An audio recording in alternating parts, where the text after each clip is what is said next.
crise congolaise va présenter en Ndenge Mabe. Bakosaka biso depuis AFDEL que Kabila congolais a causé la guerre et la rébellion. Aux alaki agression. Rwanda a agressé le Congo. Paul Kagame a nommé Moïse Kabila na motu à AFDEL. Présence à l'armée étrangère dans beaucoup de faiblesse à l'État. Kagame nous agresse. Félix Wabondelaï. Félix Wabengé mon frère. C'est pas ça le monde. Na ba Congoma ni balobi ke Kagame azamabi. Na Félix na Kagame azokoma ba Congolais. Na le rose Afrique à Félix. Félix a choisi Kagame. Tumbaramo biso to bandi yango to bundi yango kino nasuka. To kenda tina ba cabinet ba Kibasa. To talisa na kati ya cabinet Kibasa ki rame ya moyibi. Tango to bande ko telemela rame baba ki biso to ko telemela vice chef de l'État pour rame ko soutenir gratuité. Si katango ba bomi rame gratuité kufi. Après opération Longola rame to yesu ko na opération Zongisa mbongo ya rame. Batu bazui 266 millions. Yoko sanga batuna ba mona su passe na bongo ina bango. Le monde ke bango ba assurer barrière ya bango. Ya bana na bango, ya bakoko na bango, ya bakoko na bango, ya bakoko na bango. Et ça qui le kuta moko bien monté, bien fait par le gouvernement pour na koyiba ba congolais. Na Sodome et Gomorrhe, ça batindaka ba ange. Et certaines personnes qui nous dirigent na Congo, ils ont genre ba ange on ça batindaka pour na bakia ko boma Sodome et Gomorrhe. Zando ya kisasa ikomi na niveau nini? Zando ya kisasa ikomi na niveau nini? Tala makambo gentini ya sali na Zando tilelo. Yo accompagner qui nango to komi na niveau nini ya Zando wana. Omoni ke yo accompagner pena gentini ti potopoto no solati na nzoto. Abuka Zando. Zando za ko bukana. Mokota na kati wana ka ndenga buka ka bongo. Ndenga ngoni ba anjo ba ko komisa mwasi lot libanga mungu. Ndeka ba tika ka bongo, ndenge pe gentini tiki Zando ka bongo.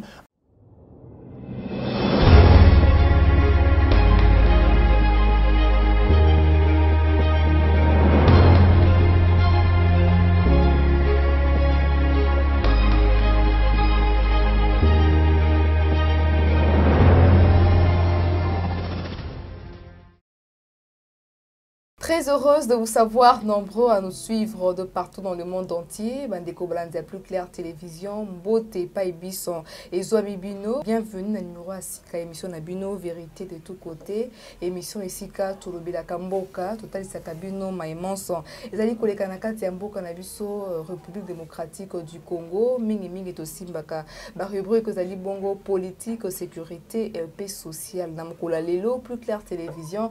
Et Ambeli Bino, comme invité mon amboka Zaïrois congolais na kombo ya Mustafa na yende tokolobela ba actualité ozali bongo ala yu nyamboka na biso RD Congo tokolobela tokokenda ngambu ya est ya RDC koyeba ete bandeko butumo bazali kokufa mais moko ya basali ya Nzambe prophète ozali bongo na RDC précisément na Kinshasa ayebi ko lancer appel na gouvernement to senga bongo avion pour akita na Beni pour na kosilisa guerre na est tokolobela pe dossier ancien Premier ministre Matata Ponyo Mapon a saisir Mokonza Mboka Komeli na tina ya ndenge dimanche leki agent ya DG Maboué qui a zo pepo pendant que na Lubumbashi sika il fallait qu'il assister na matanga ya jeune sœur na ye ba sujet mususu Kotong sa ba téléphone au baïba pe ba sujet nyonso ozali bongo ko constituer information ezali bongo à la une en ces moments sans plus tarder na Poussani Pembe na Zaïrois congolais pendant pesa Mbote.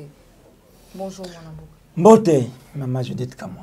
Bonne santé. Nkola kobatela. Bonne jeunesse en action. Nzamba kobatela jeunesse en action ko se porter malamu.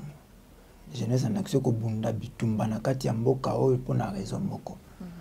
A raison zalié que il faut tout récupérer mboka na biso to ko telemela occupation to ko telemela balkanisation. Bitumba na biso yango wana et kolo ayebike cause na biso zali juste. Cause na biso zali noble à côté le boko. Merci beaucoup.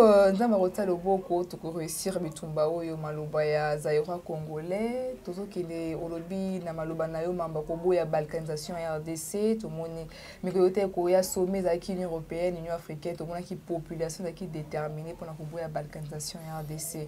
Tout moni na ngambu ya est ba massacre bandeko bazali kokufa malgré état de siège, malgré présence ya armée ougandaise. Mais to ki moko ya prophète na kombo ya Joël Francis Tatou o bonga tomboli mongongo koloba ete azosenga bapesa ye avion pour akita ye moko na beni sur le terrain pour na mettre fin à la guerre ya est alobi ete akolocaliser ba rebelle nyonso o bazali na kati ya mboka na biso epi ba traître o bazali na gouvernement façon pour na ye ya kosunga ba policier to pe ba soldat na nzela ya don o nzamba tia kati na ye réaction et ali malamu mingi kasi na sepela mutuna na ye waneza muke mutuna waneza muke mais na moni bande nango bandaki nango molai mais makambo ya statut na kolbango kaka nango muke po azali citoyen congolais mais na likambo lobi ke mikolo moto ko leka ba kongomani to bimaki na balabala po na koloba mai matali sommet wana to bengaki yango sommet ya balkanisation ya Afrika balingi bakata kata d'autres pays africains le Congo est parmi et nde yango monaki biso ko manifester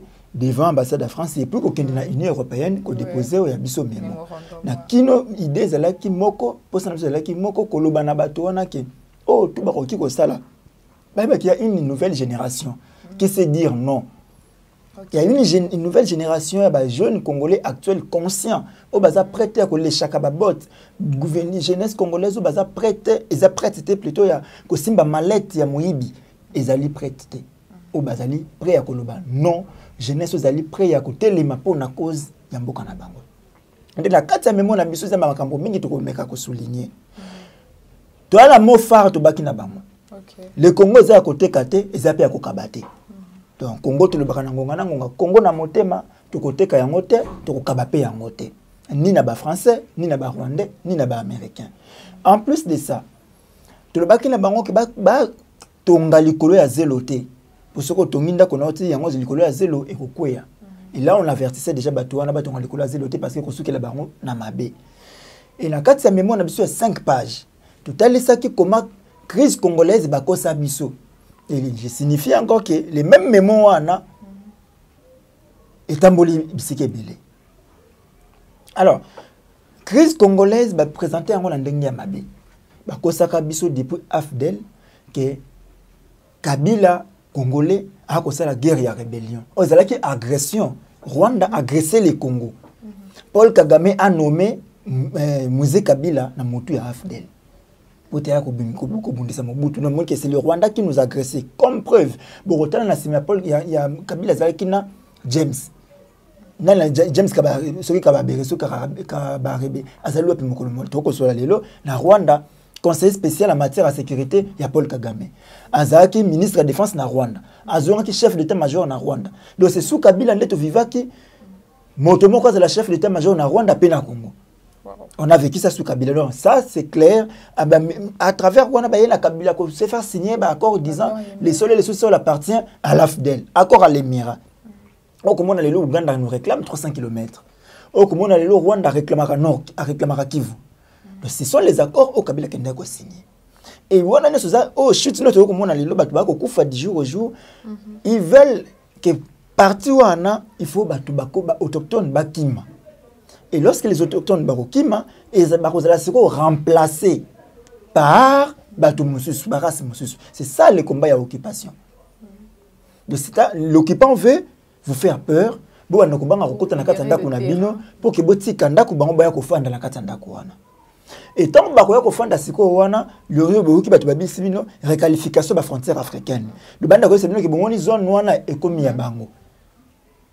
et ça, nous avons dit non. Si vous avez Francis Joël Tatou, le prophète Joël Francis. Mais Mikolo Tole Kanora qui est à l'Albaki, Makamba Hotel. Alors que quand on a une prophétie, il y a un hôtel, il y a une prophétie. Il y a une prophétie qui est à la Kamakasi. Batin de Nona qui est habité à cause de sa ponani. Ba pese ya mwata lelo mais sur asali makamba ko le bati ba sala lokolo ba saki ba lembonge parce que les pasteurs doivent maintenant respecter les Congolais parce que ça devient des troubles ko ya boy. Combien de fois bato basangana a prions pour les Congo, combien de fois basala ba veiller ba retraite ba prière Congo pour Christ ba kenani nkuna ko liaka mbongo mboka na kombo ya kosambela pona Congo. Félix aye awa wa bonzeli mboka Congo sur mboka nzambe. Tout ça, même au Colo, ça a pris on a la micro, on a bien plus clair. Ben le baraque, Nzamba ko kalibonde le mutama sumuté. D'autres sukiwa. Félix a bonzi le ran Nzamba mboka mais tala le dossier kamboke komi. Na sika akutaki ngo na sika commission ngo, sika akutaki ngo tout bien. Tant ko mboka zaki ngo, disons écoutez mboka na mboka Satan.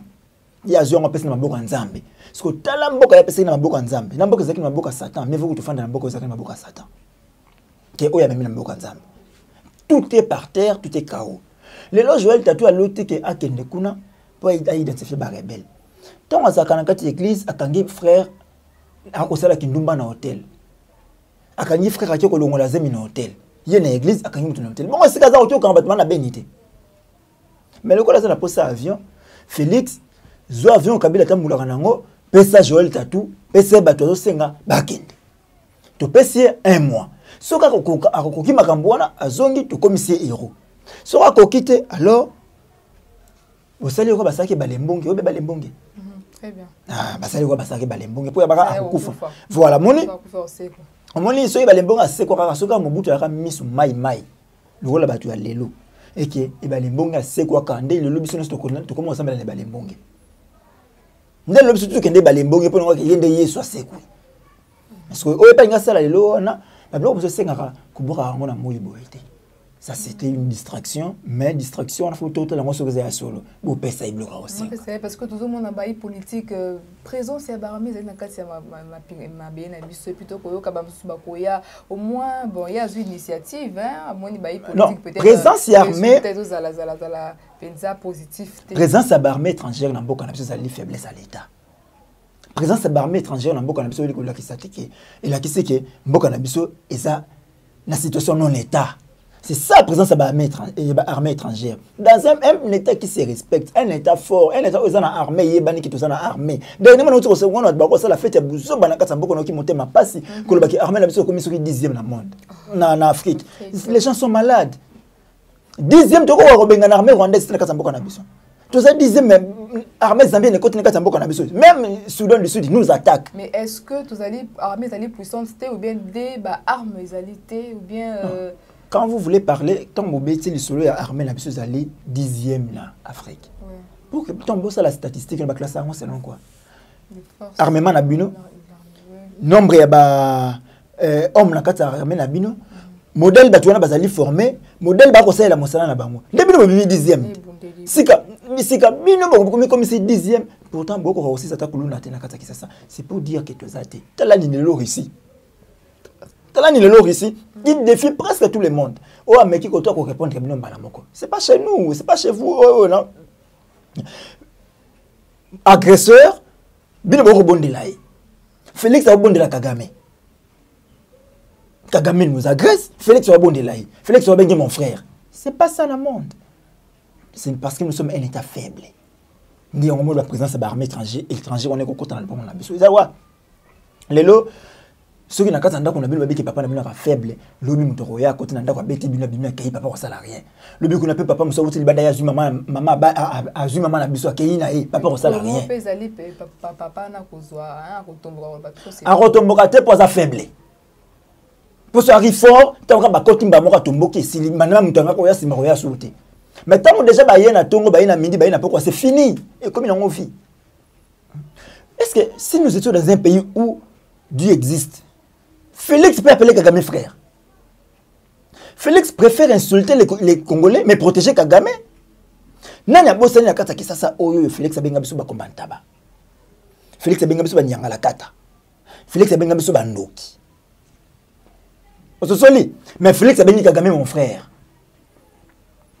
Na ba Congomani ba lobi ke Kagame za mabi. Na Félix abengi na Kagame azoko ba Congolais, na le rose Afrique à Félix. Félix a choisi Kagame pour traiter les Congolais de Nyangalakata. Les images sont là. Les images sont là. Donc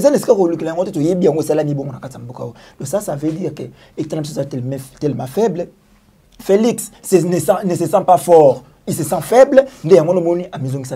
Merci beaucoup, Ndeko Moustapha, Zaïra Congolais, Tolo Belapé, au Italie sujet ancien Premier ministre Yambo Kanabiso RDC, Nakombo ya Matata Pogno, bon à saisir président Félix Tshisekedi a lié particulièrement dengue dimanche l'équipe hein dans mon qui Matata monsieur Matata Pogno ba pekisa qui est pas moko ya ba joint ya DG même ba kozwa avion pour na ke Lubumbashi sika isengila qui assisté jeune sœur na yo akufa qui mais à comprendre te baboya voyage alors abia kotika mbongo te qu'est-ce qui se passe à comme le président Félix Tshisekedi toko toto okoki koyamba information na lolenge nini bako réfléchir autour ya loko wana na otable ko mibale ya liboso na kobandana na ndenge ba empêchaki ça manque humanisme ça montre que Matata azotungisa mingi même ça qui déjà condamné na kati ya boloko ezaka na bakam mususu batalaka nindo ki kosala Jean-Pierre Bemba na boloko na CPI ba permettre kaye alongwa kuna na boloko parce que komona cadavre katata na ye ba permettre kaye abimaka boloko ayaka amona kanto tata na ye afa ba kuna tata na ye et il n'est pas le seul. Il y a un général qui nous l'a zana boloko. Bato bakangana likambo ya tam ni batamba kota boloko la batamaki. Bato ba yebi tamaki mona bumbu akana boloko na makala. Tiba nego ka kitamaka kuma oteka ba moteur ya ba bato. Ezakinde ba moteur ya boloko fa ya FARDC. Talambo katoza un général chargé à logistique, il y a force terrestre à Rozonae, bamituka basoda, azu bamitu ba moteur on a pesi tamaki tamaka tekarana. Nde bakanga bango na dossier wana. Ye na kati ya makala, bakangeli kambunini ateki biloko ya l'état. Ateki biloko mapinga pour na babatela l'état ya teki. Mais tant abungisi mama na ye na kati ya Katanga, on l'a permis à longwa kisasa na boloko. Akende kino na Katanga alili mama na ye après azongi boloko. Pourquoi pas les c'est normal. Mais pourquoi ba kobo ya mona matata? C'est ce qui devient flou. Oh, affaire ya matata, c'est un dossier classé. Et quand on dit ça, on ne veut pas défendre matata. Certes, matata simba mbongo à l'état, mais la justice congolaise était incapable de prouver na ba congolais que matata est voleur. Et puis Samba qui donc moi, je ne peux pas appeler matata voleur sur base de ba fait oyo to imaginaka. Parce que Matata a été devant la justice, à ça qui na cour de cassation. Cour de cassation qui a jugé était la cour constitutionnelle. Comme la cour constitutionnelle, babandi il besoin d'affaire ya organisation. Oui, orientation. Bazuye bazongi se nanda ko ba ma payer à kende bolo côté mais bâtir la résidence surveillée. Lobby na ba lever résidence surveillée. Quand on lève déjà la résidence surveillée, c'est-à-dire qu'il va laver une affaire wana. Affaire organisation comme une clause. Toyo ko la sous ba la muki bazongi une affaire Bukanga Lonzo. Tout le monde savait que Matata serait cloué là-bas. Tout comme l'affaire Bukangalonzo, Matata n'a jamais été condamné. La Cour s'est déclarée incompétente. Mais qu'est-ce qu'on peut comprendre? Alors, quand la Cour se déclare incompétente, et quelle Cour s'est déclarée incompétente? Cour constitutionnelle, Yasuka Yambuka. Et le collègue les arrêts de la Cour constitutionnelle sont exécutoires à la minute. Donc, on a tongo na midi, ils ont exécuté. Na tongo, ils ont exécuté. Et ils ont raté à la minute. Et il y a bango les arrêts à cour et ça sans appel. Que non ceux qui va condamner na tongo to ça l'appel na pourquoi et ça katé. Allez faire vos appels ailleurs, qu'on les a katé. Alors, comment expliquer? Bango qu'on va se déclarer incompétente, mais si le lot même na Sénat, ba ko boya ko zongi sa ba immunité na yi. Moi je me rappelle de Félix Nabounia. Félix a là les besoins il y a presse. Ayoka passe les besoins à presse parce que le Sénat a refusé de livrer Matata à la justice. Mais là, je me pose la question si Félix n'est pas derrière ça. Maintenant, la zongue na likambu, Matata a écrit à Félix. Je ne sais pas, parfois c'est la haute politique. Parce que, moto le Matata a la passe à Félix. Parce que Félix Matata est la candidate en 2023. Selon les sources, selon les médias, tout autant c'est ça à Nicolo. On demande à Matata à côté union sacrée. Matata à côté union sacrée. Non seulement à côté union sacrée, Matata aya kondima cause la candidate en 2023 pour la bazong sa immunité na ye azonga na Sénat. Selon les sources. Selon les sources. Alors on se demande en quoi Matata a fait peur à Félix. En quoi Matata a fait peur à Félix? Parce que vous sentez que le dossier Matata est comme vraiment acharnement. Bah on s'acharne na Matata. Et je me demande bah homme politique tout na bien mboka oyo. Tout le monde fuit la justice. En tout cas, pour ça, malgré les mal, il faut rattraper Mato. Matata, Congolais, Liboso, oh, va baigner la justice en Boka Waye. Et Bele Bazara, so a komika Rabou Abeli Akimi. Matata, cette affaire est banda, azali banda Mboka. Olia Kima Kimataye. Mais nous avons vu tout le monde a eu problème, il y a les besoins qui mis là-bas. D'abord, le reste après. Et bon, ils ont façon de prouver l'innocence. Je ne sais pas trop. Parfois, c'est un homme qui se dit que sur une aïba, n'a pas prouver qu'il y a bon, il y a des voleurs intelligents. Hein? Quand ils volent, ils ne laissent pas de traces. Ce qu'il fallait la justice prouver que ma tête a volé. Mais si la justice c'est prouver que ma tête a volé. Mais ndeko Mustapha Zaïra Congolais na kati ya lettre wana auto tanga ki to mona ki etaki rendu public ne ba source était yemoko paranda ki en public yemoko pe a tweetaki je matata ponyo ya randa ki lettre wana public alobi l'air à s'interroger à tourner agent à DGM si pourquoi bazo pexaé et l'agent ya DGM répondra que ezali mibeko uti likolo yango siko eza point d'interrogation. Bon quand dans notre pays quand on dit mibeko uti likolo mibeko utara sous Kabila, lorsque c'est qu'il y hiérarchie. Kabila. Et pourquoi les gens doivent avoir peur de la hiérarchie? C'est Félix. Pourquoi les gens ont peur? Parce qu'on a fait ça sous Kabila. Je ne sais pas. C'est Kabila qui a tué. C'est Kabila qui a tué.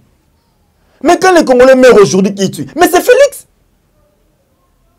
Ou bien, nous devons devenir aussi Kabila hier. Le c'est que les Congolais doivent regarder Kabila, c'est pardon. Tout ce qu'on disait hier na Kabila, c'est ce que Félix fait aujourd'hui, c'est Félix. Le 25 février, tu as manifesté na Saint-Benoît, Rossimu Kendechi Mangakoufi. Qu'est-ce que nous avons dit? C'est Kabila qui a tué Rossi. Bon, on a appelé le Ndabo, Ushindi a outé Kokufa. Kambale a outé Kokufa. Mais c'est Félix qui les a tués. Merci beaucoup. Tu ne nulle part. Soit tu lobby que c'est Kabila qui n'avait pas tué, alors le peut c'est Félix qui n'a pas tué. Mais soit tu que Kabila tué, c'est Félix. Parce que c'est Félix qui gère. Félix est le citoyen les mieux formés en Bokaol. Aucun Congolais n'a les informations plus que Félix. Pourquoi? Parce qu'il est président. Il a un monitoring, il y a présidence. Au Moussa, il y a des informations pour nous Félix. C'est le premier citoyen du pays. C'est l'homme le plus formé. L'homme le plus informé, pardon. Donc il ne peut pas que zanga information. C'est grave. Merci beaucoup, Zaïra Congolais. Toko est un sujet à RAM. Mikoyo Tiko les Kaki, information. Ministre Augustin Kibasa, Alouba qui était déjà dans le mois de mars, début mars, topé le 1er mars. Toko Mona, le 1er mars, c'est que nous avons une suspension totale. Il y a taxe RAM. Les populations et les livres, moi, et les gouvernements, ils ont dit bon tina poche, mais tout cas qui nouvelle on a été RAM, ils ont dit bon suspendu. Toko Mona, misa na moi partir le 1er mars. Mais tous les gens qui ont APTC, à la cérémonie pour la cause de sa téléphone, ou qui est nettoyé, réaction. Il y a les bossos, le jeunesse en action, tu vois, le baquet. Tu long, tu bondis, tu mba, tu longi. Ah bon? Bateau, babé, tu bondis, tu mba, tu mba, tu longi. Pour tu mba, ramo, beso, tu bandi, tu bondis, tu nasuka. Tu kendati na bakabine bakibasa. Tu talisa na kati ya kabina kibasa ki rame ya moyibi. Kino nasuka directeur ya kabina biso bon bosunga l'état bofuta rame. Le yemoko ko expliquer rame ngote za nini mais suka senga biso ki bosunga l'état bofuta rame. Le rame ça ka bofuta pour bosunga l'état. On avait dit que rame za moyibi. Depuis novembre 2020, toi qui n'habites pas à rame. Marche à liboso balabala to saki le 15 janvier 2021 contre rame. Rame. Marche populaire anti-ram. Tobanda bitumba wana tobundi yango na nzela nyoso Kongo. Mali nyoso ki ko comprendre que ram eza moyibi. Na bato bana ko soutenir Félix na sima ba ko loba te que ram eza moyibi po ba komisara Félix. Mais na sima mu Kongo ba ko comme ça bino kende ko boza na raison ram eza moyibi. Et lelo bango moko bazui basilisi balobi ke bon ba tiki ba ko sa mbongo te service wana ekomi ofele. Tango to bande ko telemela ram baba ki biso to ko telemela vice chef de l'état. Pour ramener soutenir gratuité. Si quelqu'un va bomber ram gratuité koufi. Tant que tu as les ram, bah que manipuler bah étudiants là dans certaines universités. Oh bah rotia wifi. Wifi on est rosoa et vous avez un bon ram. Si ram mais vous avez un bon moti. Wifi et koufi. Si la bise zongi Félix. Si la bise zongi ram et wifi longwe. Tant que tu as le ram mais ali le kuta. RAM ezali moyibi bango babaki ba kosala banzela numérique na mbongo ya RAM sika bakobisa biso banzela numérique ko sa masusu te po RAM ekomi ofele. Félix sent que 2023 approche à pas de loup. Et biso peut onde ko belela kaka moyibi ya RAM. Moyibi ya RAM. Félix habiti kana longola na no RAM pour 2023 to mosona ko pema. Akopema te posko bitumbe komi zongisa mbongo ya RAM. Après opération longola RAM, tu y a ce qu'on a opération zongisa mbongo ya RAM. Parce qu'on doit dire aux Congolais, RAM wana basali laki yango pendant combien de temps basu mbongo ba Kongomani. Bazui combien na poche ba Kongomani. Et ba Kongomani bazana poche mbongo na bango zonga na poche. Ce soli. Ba yebi sabiso selon un média belge opération zongisa mbongo ya RAM. Toko lancer yango déjà le 1er mars. Bango ba ko lancer ko bakatira ba ko mbongo te biso ba yeso zongisa mbongo ya RAM. Ou bola ki sabiso mbongo ya RAM esali mosala nini na mboka si ce n'est pas enrichir les poches des gens. Mais il y a un média belge qui nous écrit 266 millions de dollars américains et bien na mbongo ya RAM. Na ko banayo avec 2 millions de dollars au ko vivre pendant 50 ans. On vivre pendant 50 ans, ce qui chaque jour, au sac à dépense à 110 dollars.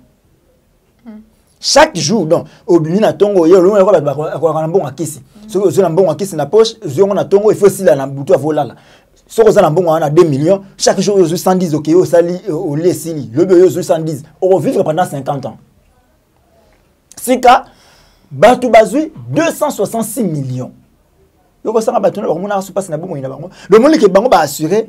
Barrière ya bango, ya bana na bango, ya bakoko na bango, ya bakoko na bango, ya bakoko na bango. Bango ma bien. Et on nous signale encore na Sénat maina kuluba que 30% ya mbongo wana était un opérateur privé. Et qui est cet opérateur privé? Oyo l'État zwaki pour ta sala mosala, l'État fout à 30% mbongo wana.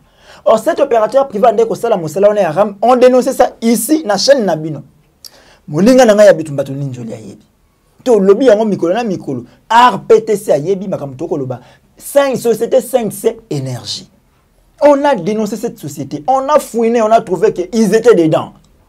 Toute la société on a gagné offre marché on a ndengeni. Appel d'offre salamaka wapi. Ba société soumissionnaire zela ki wapi. Ba lobati. Aucun cabinet ministre bazo bisabino ke bango pe bayebi na bango makamba 5C énergie on a te on eza makambo moko technique. Bango bako gérer politique. Merci. Alors, vous comprendrez que Ezaki, le Kouta Moko bien monté, bien fait par le gouvernement pour Nakoyiba, Congolais. Si ka, Bakoloba lelo, Bomira Mira Messili, lelo RPTC azozong sa téléphone Baïba. Bakena Koweït, sombi téléphone, Bazu bandeko na bango, cousin na bango, ko fandi sa banda kozong sa téléphone pour embourber les Congolais. Ba téléphone en monde ko Mustafa Baïba comme yo ba uti ko yiba au téléphone mikolo mutikaleka. Ba uti ko yiba au téléphone mikolo mutikoleka. Ah peut-être azong selio yango, ngana za na moninga na ngai moko. Abenga ngai mokolo ya mokolo yo ba ko ba mamaram. Ngata ngona ko telemela ram na ko telemela ram. Ya afuta ram. Ya tenda mabloko yo tenda email soki email soki ni bandeko le banana kanga ko mbona tipo e bandeko tela ngai tipo tela ko tela ngati. Ba sim insolvable bandeko ko sim insolvable ndebiso. Ata 100 francs na ram na futate. Na tikala ko tsa unité tinga na somba soit na sombi mais na somba ka forfait. Na tsa unité fanda na téléphone jamais. E batindila nga ipete. Na ko tindila nga biso na katsa mboka muno so na passe. Biso to fanda kana bato passe. Donc to tindila unité azate. Dans la yolbina yo moni les lots ndeko aye ko bisangai mon frère na ko beta na RP na RP na nini na bengi ndeko za RPTC pour na bongisi téléphone ya zaka asa moto ya ba shop ya ba Orange Money ba nini ba iboto lie ba téléphone na bato moko yaki na 6 millions na ya M-Pesa na kati sera ko luka bazongisa na EP téléphone na po ande ko futa ram na régulièrement ba baki na nini il faut ebisa bango abanda opesa bango bazana suna moyen moko te kozongisa le téléphone moyen ko bebisa téléphone wana donc ekozonga te nde bayibi yango bekozonga te elo baki ko sala zwa numéro wana ya 14 chiffres mulai wana tindila bango po bango basikisa téléphone wana nambongo ya mutu wana kasi na mbongo to msofu da ko ngosunga yo récupérer donc moni kana ki nango escroquerie siko nangonga bakoki kozongisa la mutu téléphone te bongo lelo bakangi miyibi wana po baso téléphone Merci beaucoup. Quels sont les téléphones qui sont la distraction c'est que ça les. Ba téléphone qui sont ndengeni po. Yo téléphone ba yibaki na masina. Yo fandaka na malueka. Téléphone ebongi na masina. Bango bakangi moyibi wala ba ke téléphone ayo pa bazongisa. Distraction, mensonge. Donc monique bazangi mamboro sala, bangi ba mbrier ba congolais a faible en esprit. Ndi bangi balanda makambo wana. Na bisi bango encore ça, coup d'épée dans l'eau, le 1er mars opération Zongi Sambongo ya ram. Tous na pota to mona mbongo na biso eza wapi.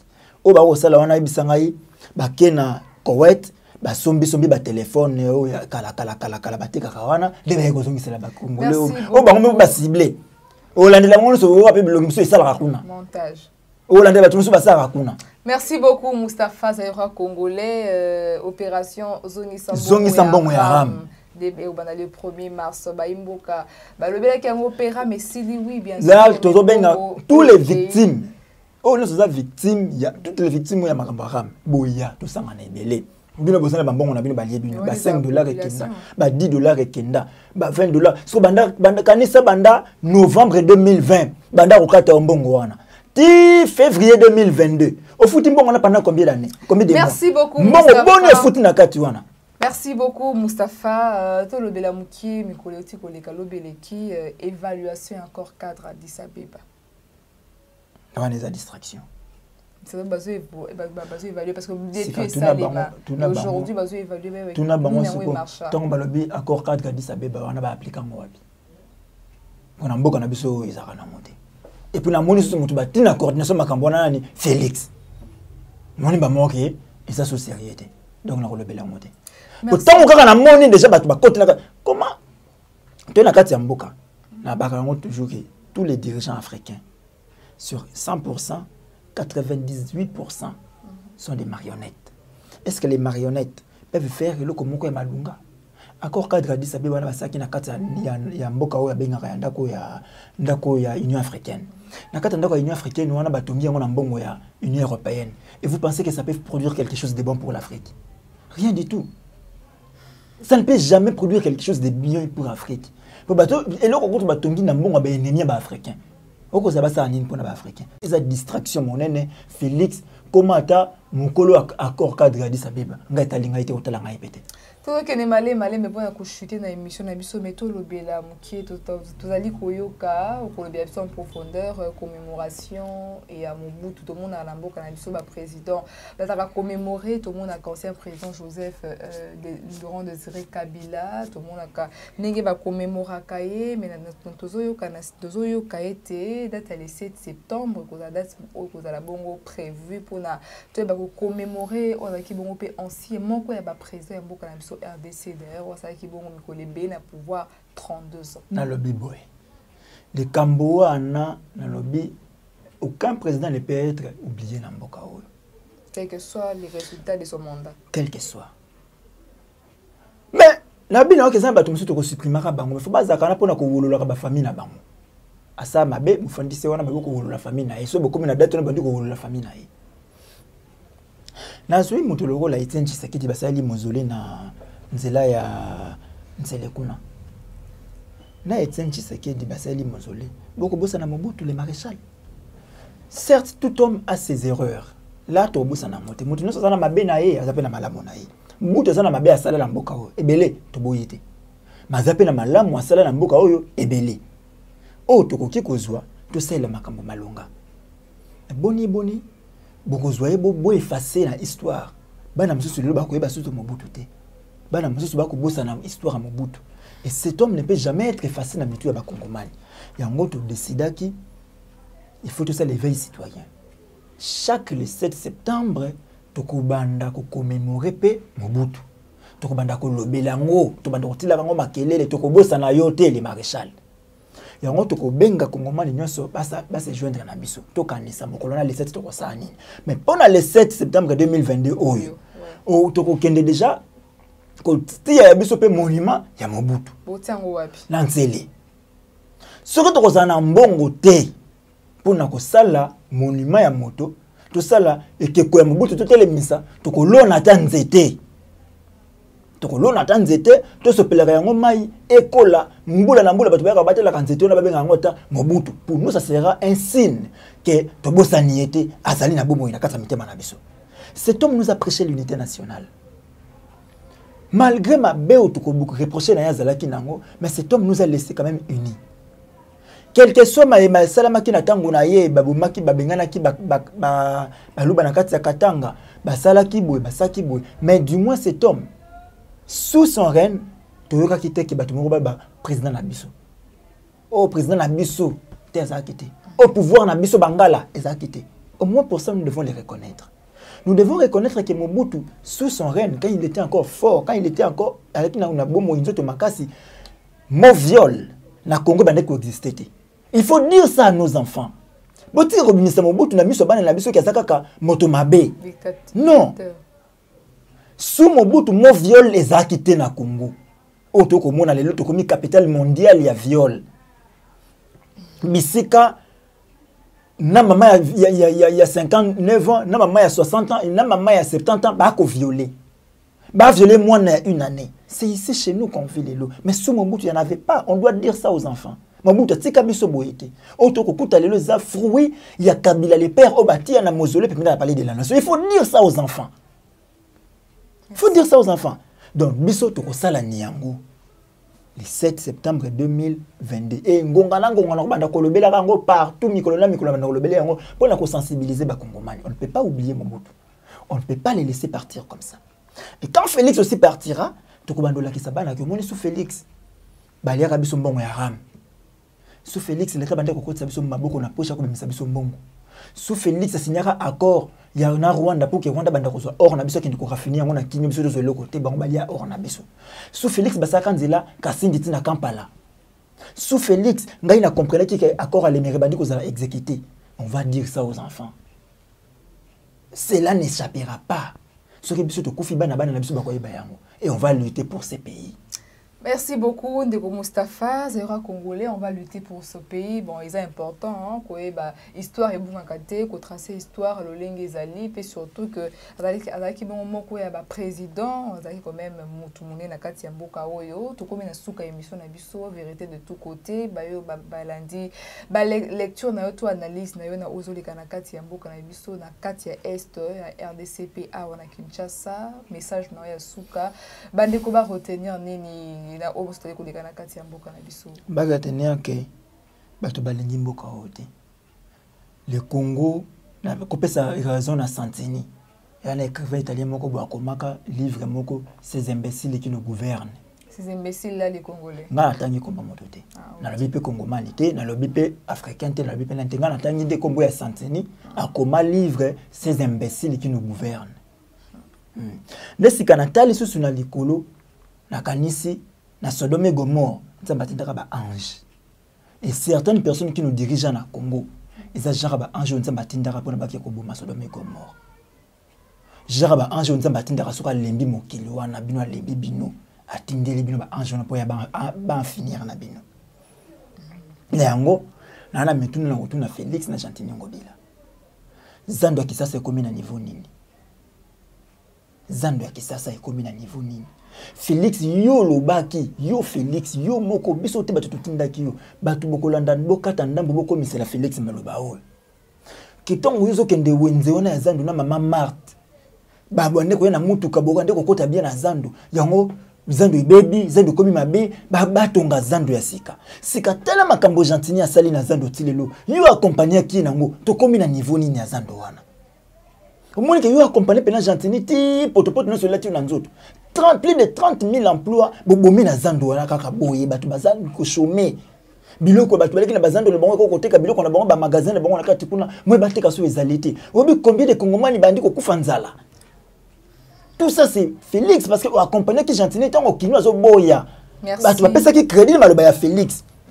Mais tellement makambo écoutez combien batu na Zando lelo plus de 14 mois Zando fermé délai batia mosa ko sala na Zando wana eleki esili nango mbongo kotonga Zando ezalite parce que assemblée provinciale ya Kisasa ebengaka ministre provincial ya hôtel makambo mosolo omoni ke ntoma wana ya aloba malonga te ayebisa bango ke mbongo kotonga wenze ezati kino lobe wenze tonga mite asuki wana te nakomana makambo ya zando mama babuka zando zia kobukana mokokota na kati wana ka ndenga buka ka bongo ndenga moni ba anjo ba ko komisa mwasi lot libanga mungwa ndeka batika ka bongo ndenge pe gentil tiki zando ka bongo akomisa zando libanga mungwa abuki ba matériaux durable oyo belge atika tala niyo ya sali atiki yango ka boneta wana pona nini impression ba yo pesa ba impression ba ko sa mosala ba to ba sa mosala malamu alors ba na bino ko na ba train alors ba train urbain so gentil na ko bisa biso ba train ko na niveau ni mandat na yango da to ba ko ba joindre yo ba le kana nini parce que à cause les ali ebele to kozonga ya mkomna mikozali ko ya to kima na sima ya tango bande ko bolka ba contacter yo ba le kana nzela nazali na plus 243 89 92 31 570 plus 243 89 92 31 570 pour retenir rendez-vous il y a le 7 septembre 2022 monsieur Nyonso na ntsele toki kolona nzete pona moboto. Merci beaucoup Moustapha Zaira congolais pour na ondimi écouter ya na plus clair télévision na matondo mingi pour na bino et surtout pour na etando pesa kabiso to ya koloba makambo koleka na mboka boko contribuer mingi na bitumba o on to pesa bino matondo mingi.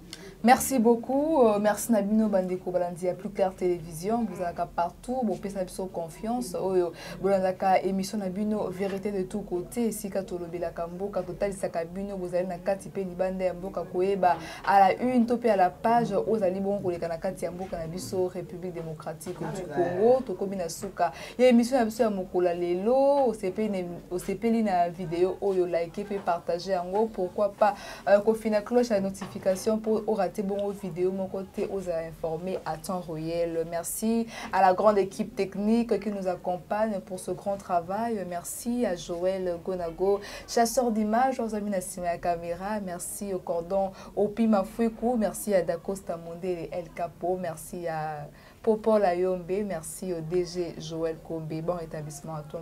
Bon rétablissement, maman. Bosika malamu to kuta mbala sima ceux qui nzamba azongité l'information continue sur Plus Clair Télévision, la chaîne de vérité, la chaîne qui vous informe à temps réel. Au revoir.